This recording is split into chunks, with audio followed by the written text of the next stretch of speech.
Hey there, Heather Boyd Wire here. Today we're going to make this really beautiful crystal holder out of copper wire. And this crystal was graciously donated by Crystal Dreams in Montreal. If you're in Montreal, be sure to check out their shop on the West Island. And they also have a really extensive website that you can order crystals online. And they have 2 amazing shows a year in Montreal for crystals and all kinds of esoteric interesting things. So what you're going to need for this project are round pliers, flat pliers, cutters, a ring cone or any round form like a magic marker or something like that, and copper wire. So what we're going to do to get started is we're going to take one of these wires. It's about 2 feet long. I always like to cut my wire too long. So we'll just fold this in half. And then you want to kind of squish it as much as you can here, just to get this part kind of as flat as you can. So you might have to wiggle it around a little bit, depending on your wire. This is actually sort of an industrial wire. It came on a roll, and it was actually 6 wires that were twisted together, so I just pulled them apart. But you can buy copper wire online.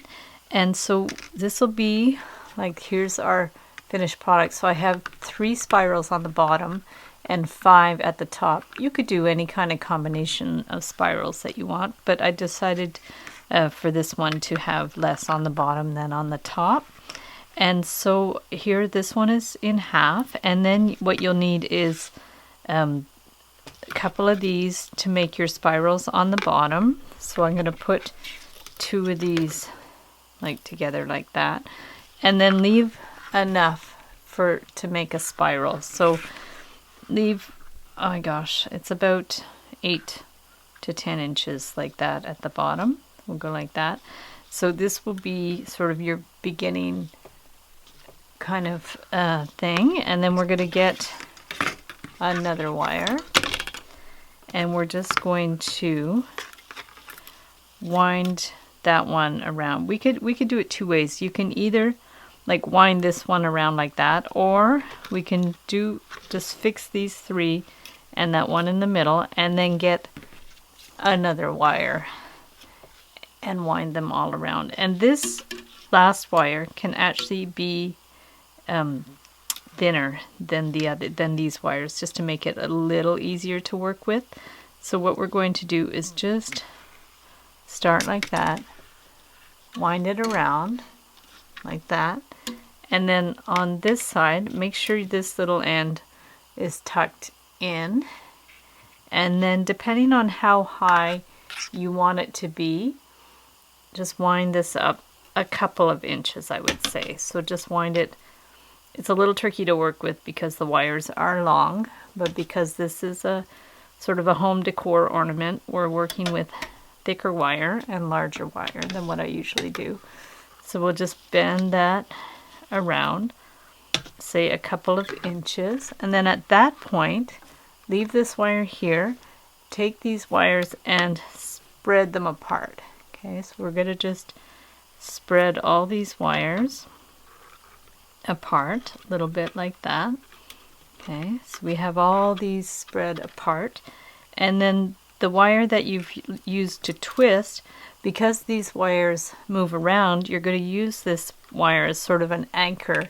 So what you want to do, it's very similar to other projects I've done, like a spider web type project. And so you take this winding wire and just wind it around each of these wires once.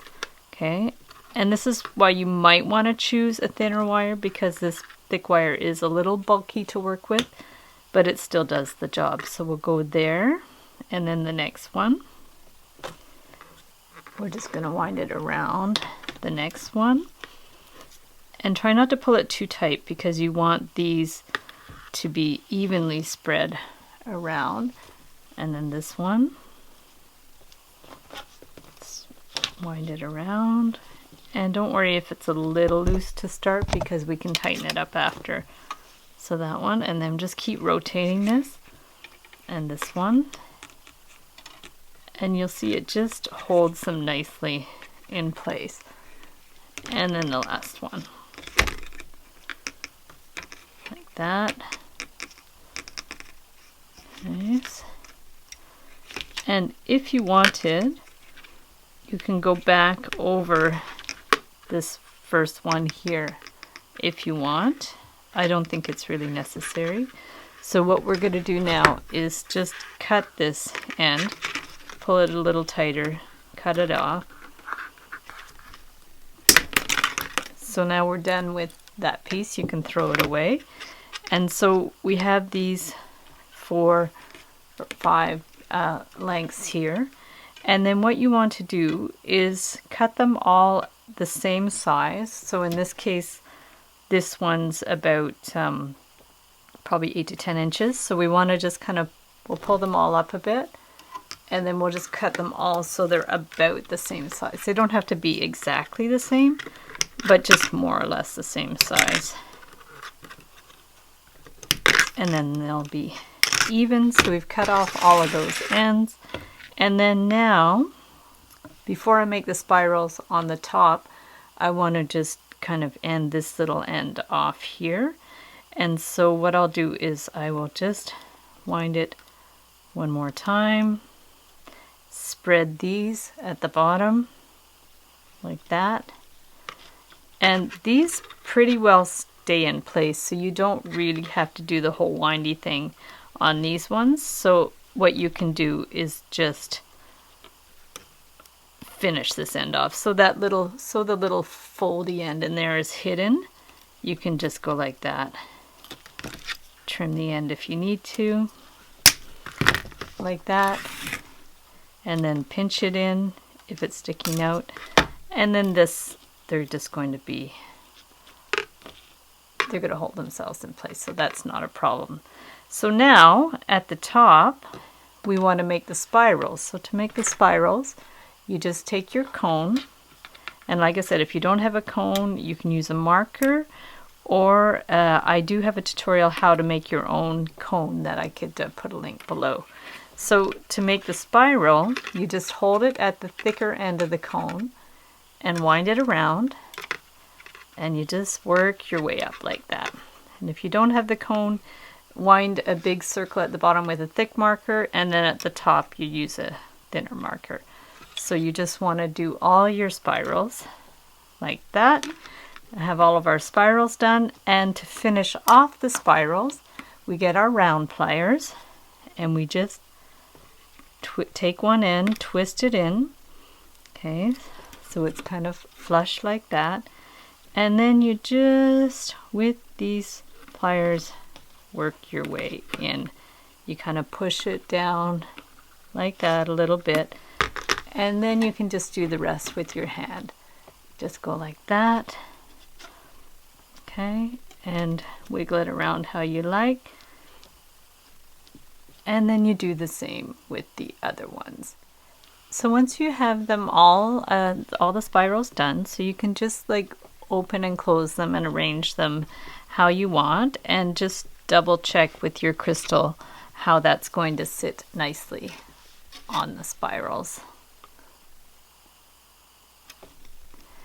And then you're going to go ahead and do your spirals on the bottom the same way that we did the ones on the top. So now I've done the bottom spirals, and the idea is just to arrange them in a way that the stand is going to stand up. So we're just going to kind of fiddle around with them, and we want them evenly distributed. So that's super cool. It stands, it's hard to see from this angle, but it stands up. And then at that point you can go ahead and readjust these if they've moved out of place. There we go. So thanks so much for watching the video. Give it a big thumbs up if you like it. Be sure to subscribe to my channel for lots more DIY, wire art, and jewelry videos. Hit that little notification button to be notified when I go live, and usually I publish videos on Fridays. And be sure to check out Crystal Dreams. Their website links are down in the description below. If you're in Montreal, check out their shop on the West Island.